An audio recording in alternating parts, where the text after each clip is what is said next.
expensive badge, it was. Thanks a lot. Hopefully so.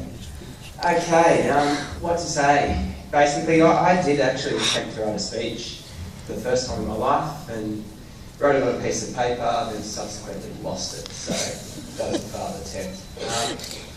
But basically, obviously this week we want to thank a number of people, and first and foremost was my supervisor, John House. Yeah, the reason I'm here today was obviously just sitting in a car one day, and there's not many dairy cattle medicine fellows out there in Australia, and the conversation was why not, and John sort of said to me, well, why don't you look into it?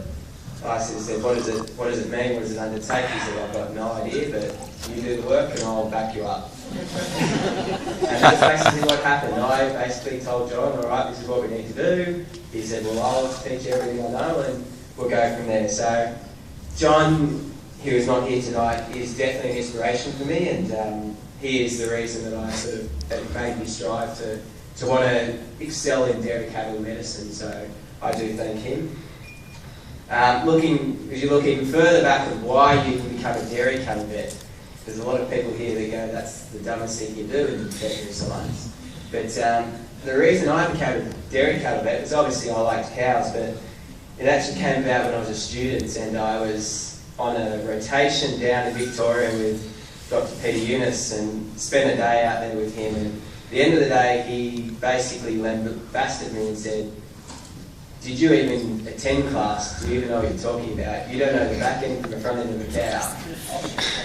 And with that, it spurred me, and I said, well, Buggy, I'm going to show you. And I can actually learn to know what the back end of a cow is. So I do thank him for setting me on this pathway.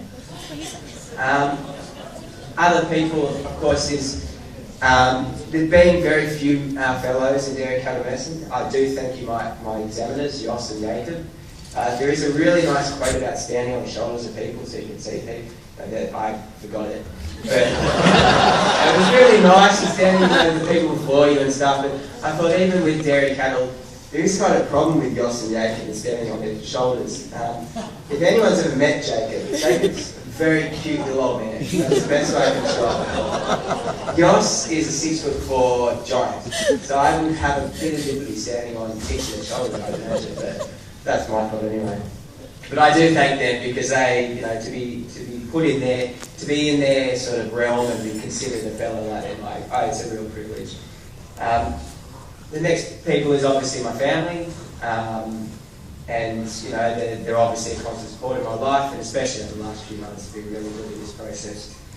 To all my colleagues, everyone I've worked with, the chapter, they've been really supportive.